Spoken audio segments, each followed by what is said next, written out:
Part 2 of this blaster box.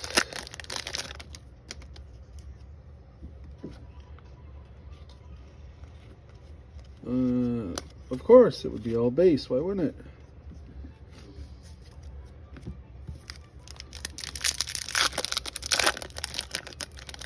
Does anyone actually get more than one Young Guns in these, or am I just super unlucky? Cole Perfetti portrait. And a whole bunch of nothing. Thanks for watching.